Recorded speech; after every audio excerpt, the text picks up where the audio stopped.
This is Brett from Revocation, and you're watching Richard Metal Fan. Hey, what's up, guys? Episode 246 of Richard Metal Fan Interviews, calling from Zoom, and I'm here with Brett Bamberger from the almighty Revocation, also in Publicist UK, River Black, Garbage People, probably a plethora of other bands. So, how are you doing today, Brett? Good, man. How about yourself? Thanks for taking time. Not doing pretty well, doing pretty well. It's a lovely evening here in Georgia where I'm at. Where are you currently at, and how's it over where you are? I live in Richmond, Virginia. It's not too bad. Oh, Nice, cool weather. It's been like up and down with spring. We've been actually getting a bit of a spring this year, so that's cool. nice. I've never been to Virginia. I mean, I'm actually going to be passing through Virginia in May. I'm actually going up to Baltimore for the Maryland Death Fest. Oh shit, get out of here. Yo, if you've never been to Richmond, I do highly recommend it. It's a really, Yeah, really cool town. A lot of artists and musicians, tons of bands, and you know, it's just a pretty cool little happening spot with not too many. I guess not too big of a population, so it's pretty quiet in a way. nice. So, kind of like the format of the show is, I want to talk about like your musical history and sort of do a rundown of your discography, but take me back to young Brett Bramberger. So, kind of growing up, what were the first bands that got you into metal? What made you want to slap at a bass? Fuck, man, I could curse, right? um, dang, I guess when I first started playing bass, I'm 43 years old, so keep Oh, that in mind. I'm a bit older. well, I'm 30, so I'm sort of youngish. Yeah, it's all good. I mean, same stuff. We probably all listen to the same stuff. I remember listening to like Nirvana, Metallica back in the day, things like that were like pretty influential. I started playing when I was about like 12 years old. And right around that time, like I was always skateboarding and just like listening to, I don't know, more radio rock ish. And then, as my sister got me more into weirder music, she went to a lot of like basement shows and stuff like that in Pennsylvania and hardcore shows and VFW shows in New Jersey where we were living. And she would turn me on to different bands. And then once I got really into high school, that's when I started playing around with a lot of serious musicians and getting turned on to cooler bands, Converge, and like a lot of straight edge shit that was going on at that time, like Earth Crisis and Chokehold and things like that. But strangely enough, I've listened to hip hop more than anything for my entire life. Like, what are your favorite like rappers? Right now, I'm really into a lot of the guys doing some stuff in New York, like Billy Woods and Elucid. And they also have another project called like Arm and Hammer. I'm a big fan. I'm big into skateboarding, so a lot of the '90s stuff that was in all the skate videos that I was watching. Yeah. Did Um, you ever play like Tony Hawk Pro Skater? Because I remember that soundtrack is like gold. yeah, bro, I remember when that shit came out on demo on PlayStation 1, and like me and my boys were so hyped up, but I don't remember the fucking songs that were on it. I think we just turned the music off and just sit there and play like nonstop because we're like blowing our minds that we could actually do real tricks in the video game, you Yeah, I know? remember they had like Suicidal Tendencies. They had Goldfinger, Primus, a lot of good shit. Goldfinger, yeah, that was on there. And then Jerry was a race car driver was on there, right? Yeah, I do remember that. And you just took me back. yeah. I can't remember what else is, but those are like the three Pennywise, I songs. think Pennywise was on there too, or something like that. Yeah, I need to play that game. I used to have a copy years ago, but then it got sold, so I might need to rebuy it at some point. Damn, I haven't played a video game in fucking God knows how long. Yeah, I used to when I was younger, but nowadays I barely play at all. Right. Yeah, fair Yeah. enough. Yeah, but kind of like I was interested about because I was like doing my research on Metal Archives. I believe your first band was Postman Syndrome. Tell me about that because I'm digging deep. Like nobody ever talks about this stuff. Yeah, it's weird because when you had wrote me a message, I'm like, oh dang man, how far back do you want to go and talk about this? Because shit, man, I've played probably on over 20 records now, most of which nobody really cared about too much. I mean, I certainly did, but Postman Syndrome was the first band that had going on. I guess we just did a reunion last summer, as a matter of fact. And Really? yeah, it was pretty cool. We hadn't played together in like 20 years or some shit like that, and or maybe we did the 20-year reunion of Terraforming. But yeah, we sold out this little venue in New Jersey, and it was like a really really special evening for both the fans and for us because two of the guys we hadn't really played music with since like fucking 2006 maybe. And that band was a group of five individuals that we all kind of went to high school together. and learned how to, I guess we spent like every night in the room writing, learned how to really speak music to one another, and ended up playing in like so many different bands together in different formations based on who could tour and who couldn't. And dang, a group of the guys still play together in a band called East of the Wall, which was my band before I joined Revocation. Yeah. It gets real fucking confusing if you want Yeah. to go down. Yeah, we're getting there. But that first album, Terraforming, I was actually was listening to it like in before the interview, just trying to prepare myself. I like that. I thought it's very different. It's very kind of proggy sounding, but with a little hit of like the Indian there. So it's fair to say like you kind of listen to like different types of music.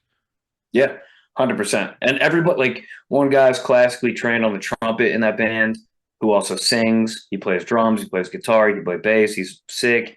You know, one of the couple of the other guys had like no training. Like it was a really different group of individuals that, you know, what we did was we got together in the room and we wrote all that shit together in the room.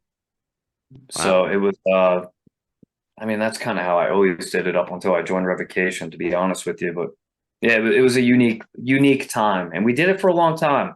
And we toured, and we didn't know what we were doing, and we had a lot of help. You know, growing up in the New Jersey scene, like Dave Whitty, who plays in Municipal Waste now, has always been really, really kind to us. He's been a longtime friend of mine, still is one of my closest friends. But he got us the record deal back in the day because one of the guys in our band, his brother played in Burnt by the Sun with Whitty. So we'd be doing shows with them, and then Dave liked the band and hooked us up with a deal. So there's a lot of history back there. I could go on for hours and hours. Oh yeah. And then moving on from that, I know you did a Day Without Dawn. I know you did those two albums, the self-titled and Understanding Consequences. Tell me about that band. That band was fucking weird. Pretty much Matt left Postman Syndrome, and after that, we decided we still wanted to do the band, and we were kids and idiots. So instead of keeping the same band name, we changed the band name. Oh, Which, you know, and looking back on that, like that pretty much cost us like all the entire fan base and everything that came with it. So we had to start over fresh because we didn't know what we were doing. But understanding consequences, that's probably the most challenging bass playing that I ever have on a recording. I would say that the bass playing on that record is fucking berserk. yeah, because you're like doing like It's all finger style and it's all really, we were like really going for it, like in the rehearsal room every day, you know, 5 days a week after work while working 80 hours a week and just jamming and like just playing and writing and just going for it. And we're all going through, I think a couple of us were going through like breakups and shit and just who knows what the hell was going on. But it was a very, very fueled moment in time for us musically. And that record I'm really proud of. And nobody knows that shit, which is kind of funny. Yeah, but I know also in that same year as Understanding Consequences, you did Biclops in '08. Tell me about that. Because I That can't was find anything online. Cyclops became Cyclops came out of Day Without Dawn because Jim, who sang in the Postman Syndrome, also sang in Day Without Dawn, decided that he didn't want to tour any longer. So we were touring quite a bit at that time, you know, all DIY, doing all our own stuff, like type of shit where you got to call promoters to get shows and things like that. And Jim decided he didn't want to do it. He needed a break from the game. And we were like, dude, we're about to do this recording. You know, we got these tours booked. Like we gotta just keep moving. And we departed from working together, which is like such a dumb move at the time. We really should have just given the guy what he wanted because he's so dang talented. But we got another guy named I think we called him Dan through Dan because I met him through this dude Dan. So we called him Dan through Dan. And he played guitar, kind of like a bluesy guy, really, really awesome dude. Played in Biclops and we toured off that for a while, had a good time. And then he had a kid and left the band. So then simultaneously I was doing East of the Wall, which was like my passion project. And East of the Wall got a record deal at that point in time while I was on tour with Biclops. So what we did was we just half the band in East of the Wall played in Biclops. So we just combined the two and then started releasing all the Biclops material under the East of the Wall name. So we have like an instrumental version of East of the Wall and then a version with vocals. The Biclops record we recorded with Will Putney, who plays in Fifth Horn Autopsy. He's a longtime friend of mine as well. And we recorded that, I believe, as Biclops, but we released it as East of the Wall. Yeah, If and that that makes sense. yeah, and that was the Apologist. No, that Oh, was the fuck was that? That was Resentiment. oh, oh Yeah, wow. the Resentiment was that it was Farmer's Almanac by East of the Wall. Then we released Resentiment. We just gave that record to TL because it was already written and recorded. Right here, just put it out as East of the Wall. It's pretty much the same fucking band members anyway now.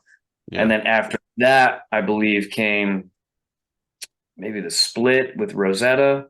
And then after that came The Apologist. And then I left the band, I believe, after The Apologist, between that and Red Action Artifacts. I wrote like some songs with those guys, but started touring with Revocation full time, and it was just a conflict of time. yeah. But I know before that you also did some session work because I know in 2010 you did play bass on the Priest from by Binary Code. Tell me about that.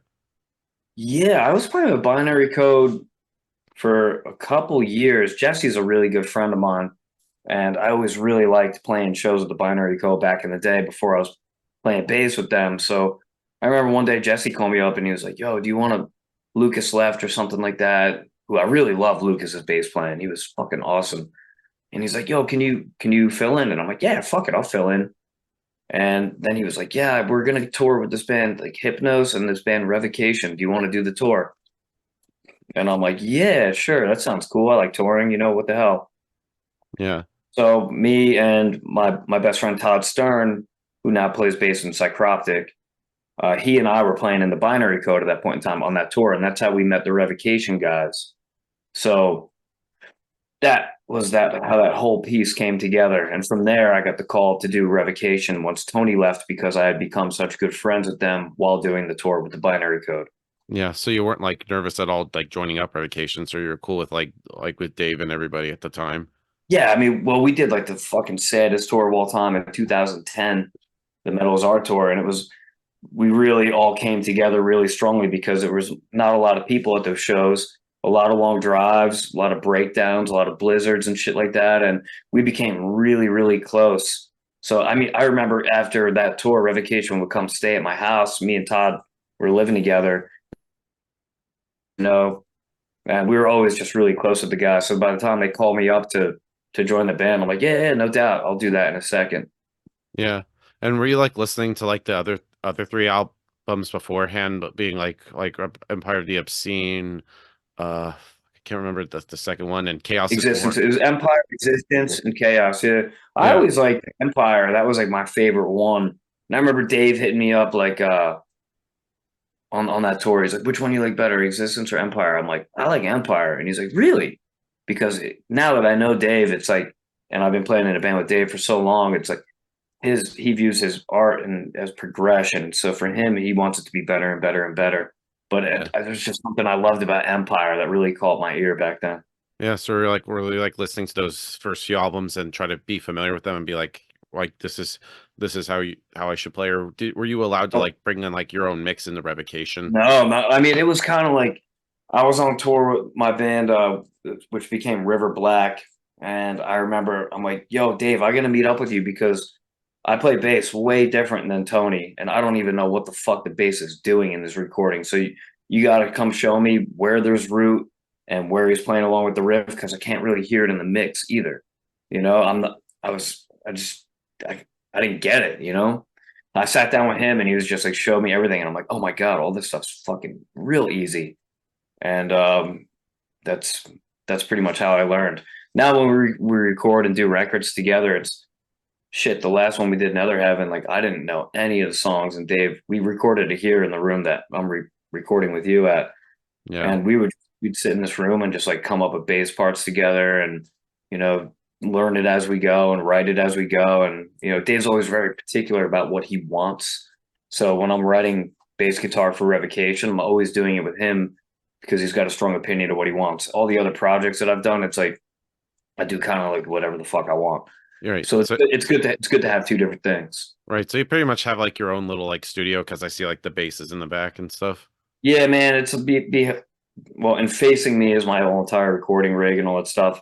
I record punk rock bands and shit like that, and when I had the Inner Armor guys living here, and Dan from Artificial Brain living here, we were actually had my house like a complete studio, and we were doing like drums in the kitchen and just like vocals upstairs. I had ISO booths and shit like that. But then I kind of just like broke away from it because it was very time consuming and not lucrative. Right. And so tell me about making your first release with Revocation, which was the Pterogenesis CEP in 2012. So what was the thought process going into making that, being that was like your first release with the band? I don't know. It happened quick. Uh, it happened real fast. I remember the timeline would kind of go like I got a phone call to join the band, and Dave was like, "We got these two tours, Dying Fetus and 6 Feet Under in the U.S., and then we're going back to Europe with Fetus and Job for a Cowboy and Cerebral Bore." And I'm like, "All right, no doubt." And I didn't really know what was going to happen, so we did those tours, and then I think we recorded. They asked me to join the band 3 weeks or 2 weeks into the 6 Feet Under Dying Fetus tour. After that tour, I believe that's when we recorded the Teratogenesis, and we did a music video for that. Then we went right to Europe. Then we came back and did a headliner for that, and then we did a tour with the Faceless right after that. So we were gone for like we were fucking gone from I don't maybe June until January or something Holy like that. shit. That's Yeah, nuts. it was insane, man. But yeah, somewhere in there that the recording happened, and I didn't really think much of it. I'm just like, yeah, it's what we're doing. Learn the songs and go. Yeah. But then going into 2013, I know you did, I think the last release with the East of the Wall, with the Farmer's Almanac in 2013. Tell me about that. Well, actually, that got reissued on vinyl in 2013. We wrote Oh, that record in the room together in like 2004 or something like that. wow, 20 years ago. Yeah, yeah. It's I've been touring since like I don't know 1999, 2000. I used to play session with Yakuza back in the day because Postman Syndrome toured with them. You know, they're on Century Media. They're still like some of my tightest boys. It's been a long ride, bro. Yeah.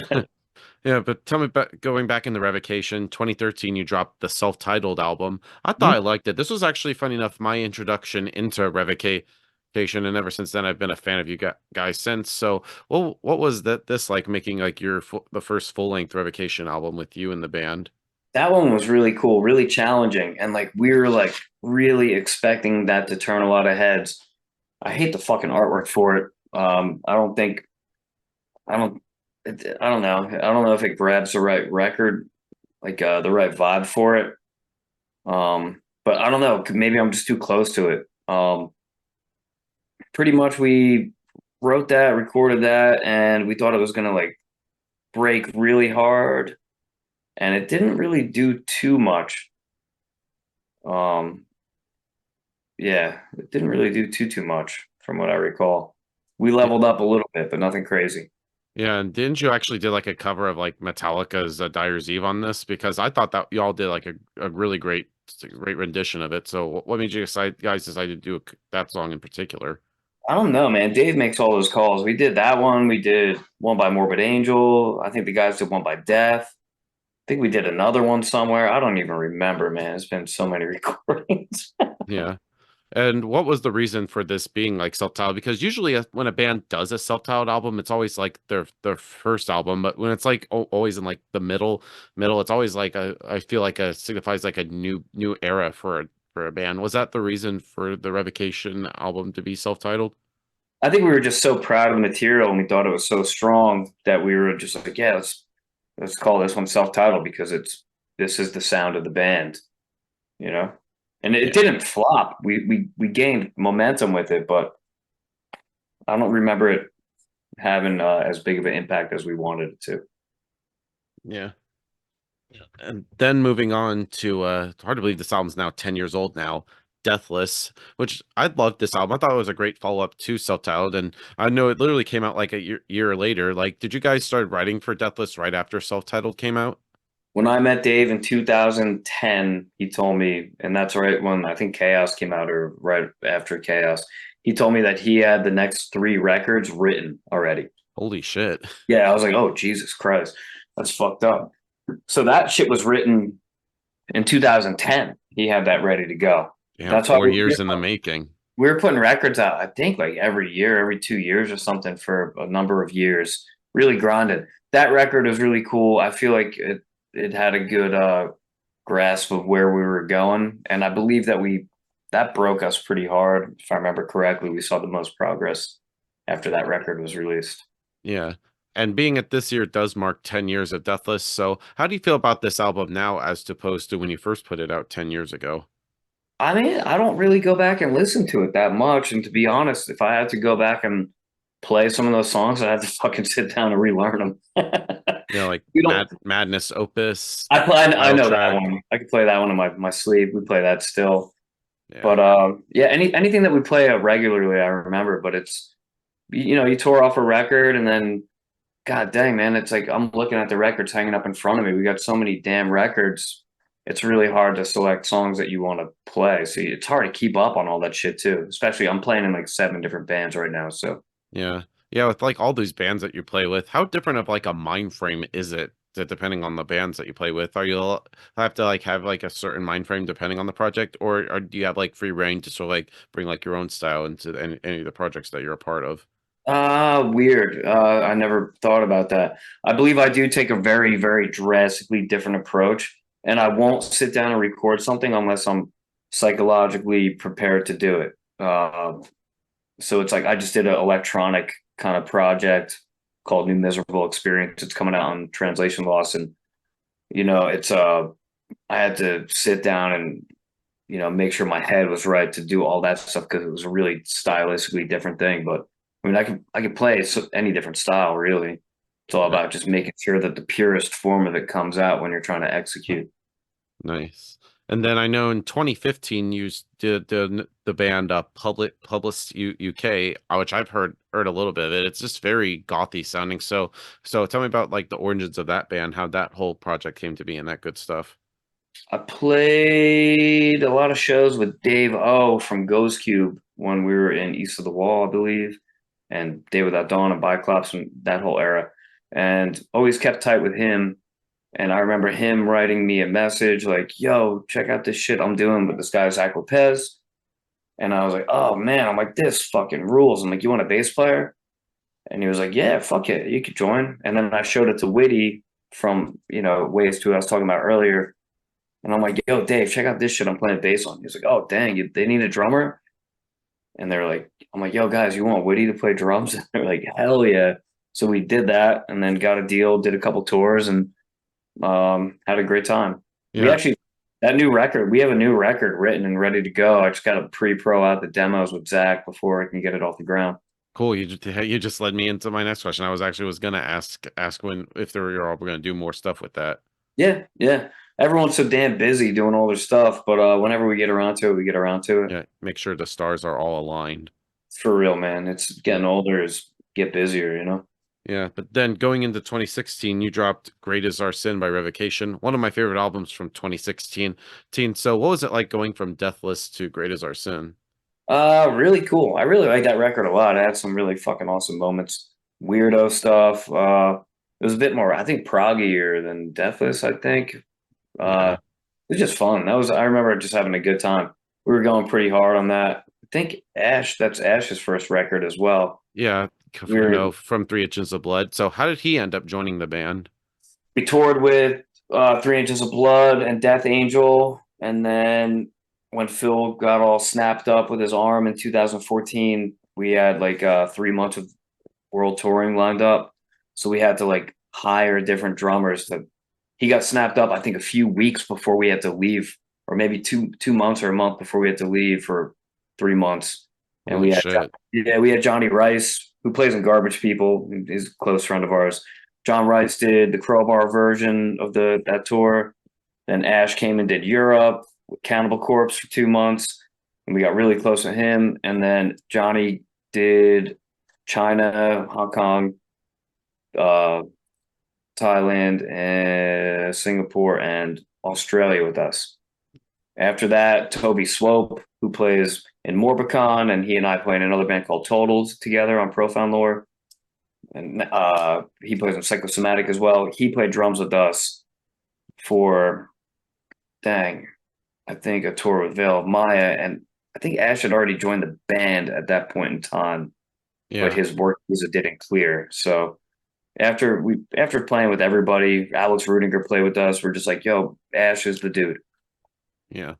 Yeah, but I love this album. This still has a hold of a place in my heart because the first time I ever saw Revocation was on this album cycle. You did the Summer Slaughter tour, and I think I've seen almost every Atlanta show you've done since then. Well, with the exception of seeing you in Birmingham, I've seen you guys like 10 times. Was that Summer Slaughter 2016? Yeah, yeah, it was with Cannibal Corpse and Nile after the burial. That was at the ATL show. That was the last show of the tour, right? Yeah, it was. It was. I literally have like the Yeah. poster right above me. I remember, yo, I I think I jumped off the stage naked when Cannibal Corpse was playing, and like Oh shit, just really? or maybe with Speedo on or something, and I flew into the audience, and I remember just like nobody caught me.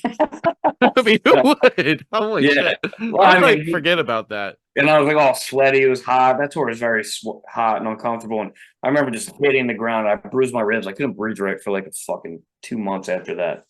Holy shit. I just I remember that show very clearly. I swear there has to be like footage of that. That was a fucking fun show. One of my favorite shows I've ever been to. Yeah, it was fun. That was a hoot, man. That was what Slaughter to Prevail. Was Suffo on that? Yeah, it Not was I think I have the lineup is Cannibal Corpse headlining, then there's Nile, After the Nile. Burial, Suffocation, Suffo. Yeah, Carnifex, yeah. Revocation, Crisian, Sarts, Reveal, Ingested, and Enterprise Earth. Fuck, what a bill. That was a pretty sick bill, to be honest with you. Dang. Yeah, I don't think Summer Slaughter could top that. I know they had a few years after that that were okay, but then I heard they're now Summer Slaughter is coming back. I heard that too. I heard that. I'm interested to see what they do. Yeah, yeah, they I don't know if they'll ever top 2016 because that's probably the best lineup they've had ever. Yeah, that shit was sick. Yo, I remember that tour was just so hot all the time because we were in a van. There's no backstage at all. And it was like you change from wet clothes into wet clothes. Like the only time I was comfortable on that bitch was when we were like doing an overnight drive and sleeping in the van. Yeah. Wow, that's wild, man. Yeah. But going flash forward to 2017, you did the River Black self-titled album. So tell me about that project. It's probably one of my favorite ones. John Adabata and Dave Whittier, as I mentioned, of my best friends in the world, and I grew up looking up to them when they were playing in Burnt by the Sun. So I remember Dave hit me up to play with John. And I was like, holy shit, like that was like actually playing like with Metallica for me because I was like really looked up to those guys. I always just thought they had the best riffs and the best sound, and they were the heaviest band of all time. So in doing that record, we wrote it over a span of a long time. And, I was living in Jersey at the time. So me and John would be traveling up and down to Richmond to write with Dave. And, we just made a record together. And the whole motto of that band was just good friends, good beer, good food, and good times hanging out. And, we had a couple different singers. And then, Johnny just wanted to hear Mike O sing. So it ended up really just being three members of Burnt by the Sun and me. And yeah, it was a really fun record. I really like that stuff a lot. Yeah. And then going back to Revocation, you did the last album, the previous album, The Outer Ones. Love this album, one of my favorite albums from 2015. So, what was the thought process going into making this album? Outer Ones? Yeah. I believe we were just like, all right, we're done singing and we're just going to be doing death metal all the time because all the tours that we're doing that we're really killing were death metal tours. So we're like, fuck it, let's just go full death metal on it. Yeah, just I thought it was like the most heaviest Revocation album to date. Yeah, it's a good one, man. We're really proud of that. Like The Outer Ones, like of Unworldly Origin, like this whole album was just a banger from beginning to end. Thanks, man. Yeah, I Yeah. think so too. Yeah, didn't you like do like a tour or something where you played this album start to finish? Yeah, we did actually. We did Yeah. that in Europe and I think we did it in the US. Yeah. Yeah, well, like what made you guys decide to like play this album in full? We were just that proud of it. It's like we're like, all right, every song's damn good. We could do all that shit live, obviously, without any sweat. Yeah. So, we were just proud of it and we liked it. So we just went for it. Yeah. Yeah, I think that's like the only time where you played an album in full. Have you ever thought Yes. about like playing any of the other Revocation albums in full? I don't know. I mean, I guess we could talk about doing it down the line. It'd be cool to do a Deathless, anniversary or something, but Yeah. I think we missed the boat on that anyway. It's 10 years old. Yeah. Yeah. Well, it's 10-year anniversary, so it's not too late. Yeah, I guess you're right, huh? Yeah.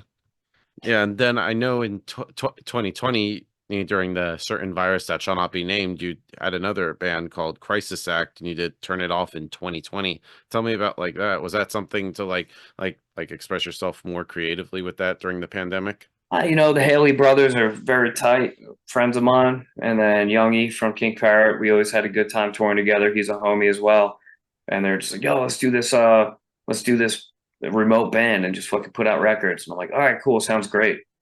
And when the second one came around, I don't think I had the time to actually sit down and do it because I was working a ton. So they moved on without me on that one. Yeah. Yeah, but then of course the last Suffocation al not Suffocation, Revocation album, Neither Heaven, one of my favorite albums from 2022. So how's the album cycle been like for this, being as it's getting over 2 years now since this album was released? Yeah, it's been good, man. I guess that came out after the pandemic, and we've just been grinding and grinding. It's been a long one for sure. Yeah.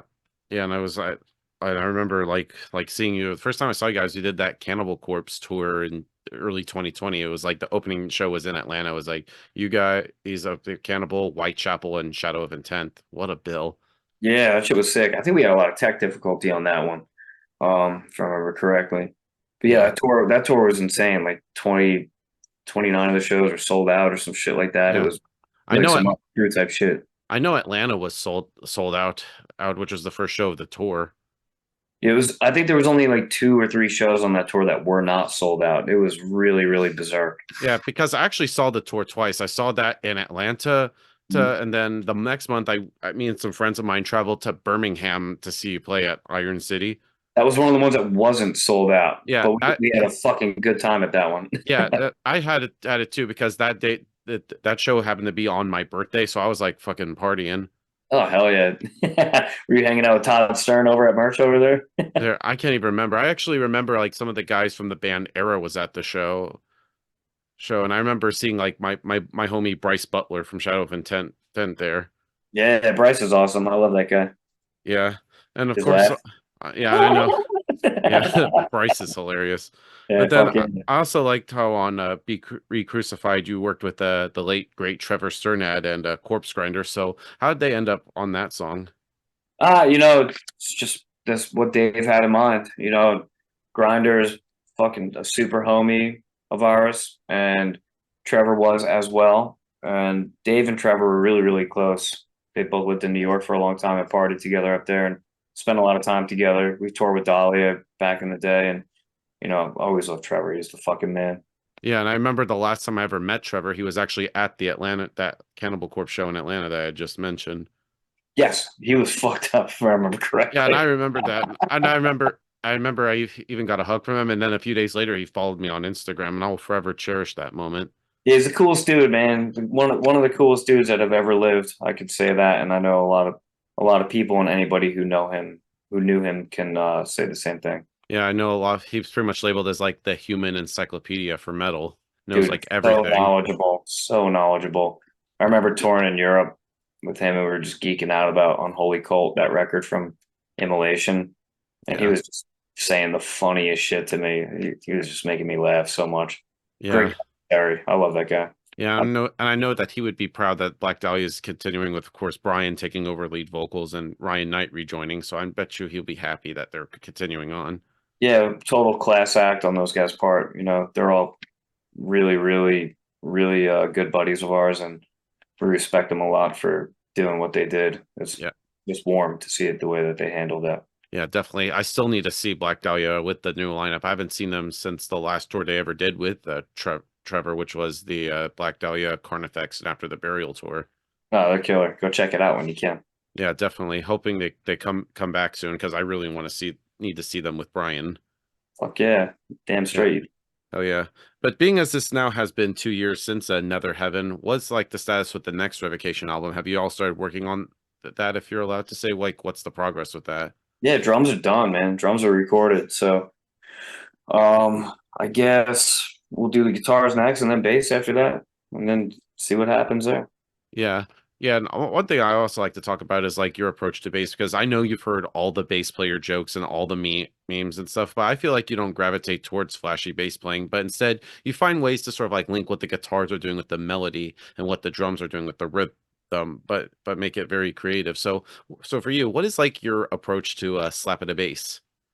I mean, I do that shit in secret, really. I remember, do you know Nick from Job for a Cowboy? You speak with him or ever see him play? Yeah, I've actually saw him play with Havoc last year, and I think he's a Oh, very perfect. Yeah. underrated bass player. I don't think he's underrated. I think that guy gets a lot of props. He's one of the sickest dudes in the game. But when he and I hang out, we'll geek out. He and I will slap around, and he's like, "Yo, why don't you break this shit out? Why don't you do any of this stuff?" I'm like, "Man, I don't need to do that stuff. I just want to play rock and roll bass, with Revocation. I don't need to be doing all the fancy pants shit. I got Dave Davidson. I got Ash Pearson. I need to play bass in that band. I used to play a lot of flashier bass, but now I've really become I guess closer to the instrument in its traditional form than I ever have, and I just like hearing the bass do what the bass should do, Yeah. and that's bass. Yeah, because without a bass, it would just sound very hollow. And I remember seeing like an interview with Troy Sanders from Mastodon. He describes the bass as like the special stuff in like the sandwich. Like the guitars are like the bread, and the bass is like that special stuff in the middle. Yeah, no doubt. And I don't like that flashy shit anyway. There's only a couple guys that do it who I like. Nick's one of them. I always like his flashy shit. Jared from Archspire, I love his flashy shit. Yeah, A lot of other times it sounds fucking distracting. I'm like, yo, where's the fucking low end? You know? yeah. It's like acting. It's acting more Yeah. very melodic. It almost feels like another guitar in a way. Yeah, which is cool, but sometimes I just want fucking low end. Yeah, I've and been listening to a lot of like weird like electro synth punk and like goth new wave and things like that. And like it's really bass driven and I'm just fucking really feeling that lately. yeah. And I remember like there was like one interview I saw where he pretty much described bassists as just frustrated guitarists.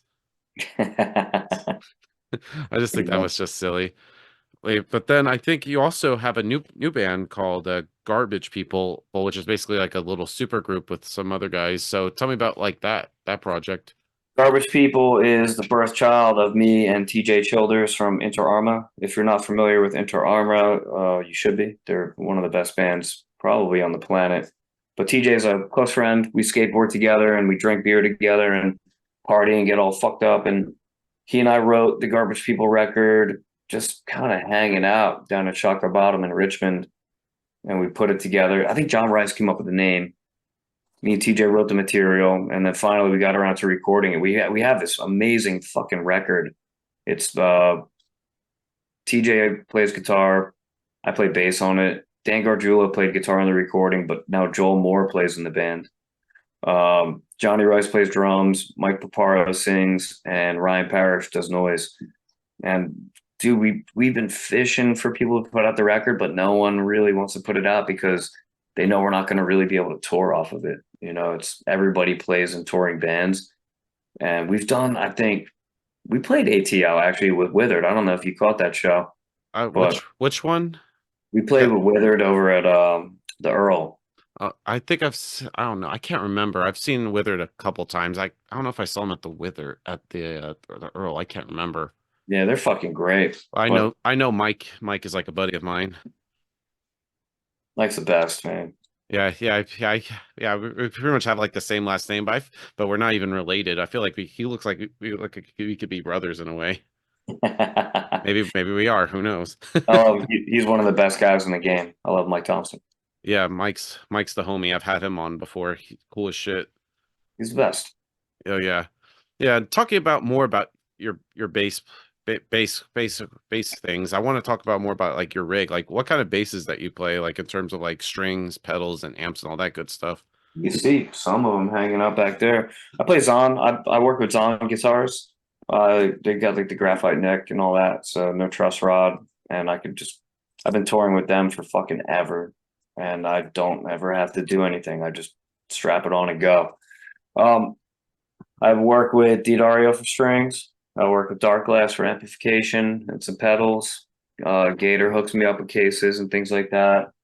I use NYC boards. I work with earthquaker devices as well. I got a good relationship with a lot of these people, and everybody takes really nice care of me. So I've been really fortunate with that, and that's pretty much all the equipment I use. Nice. And so kind of like in the end to sort of wrap things up, what's next for like any of your other bands? Like I know you touched on like new Revocation album is getting worked on, but what's next for the rest of your projects? I don't know, man. I'm taking a like the guys are actually out on tour right now. They're in Europe. I'm Yeah. not on that tour. I'm taking some time away from live performance because I don't know, man. I haven't been really feeling playing live lately for quite some time, and I needed to step away to do some other things in my life. So I don't really know what I'm going to be doing. I Yeah. started playing guitar in a band here in town with some dudes that I work with, and I might. I don't know if I'm going to be going back on tour playing music, but I might. I don't really Right. know.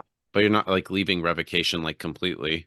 No, no, and no, not at all. Heck no. All right, just Whatever those guys want to do, they want to do. And it's if I want to do a lower level of touring or something like that, or maybe I'll do the same amount of touring whenever we have that discussion. You know, if what I have to offer is not good enough, like I have their back all the way. Those are my brothers. Whatever they want to do, I back their decision. awesome. So thank you, Brett, for this conversation. It's great to finally have like somebody from Revocation on the show. It's just any final words you want to say to the viewers that are watching this to close this out? Thanks for all the support throughout all the years and keeping me living my dream. And I appreciate everybody for any time, energy, and money that they've, contributed towards my art, which has been very important to me. So it's something that I'm grateful to be able to share with people. So thank you. Awesome. So everybody, Brett from Revocation. See you next time.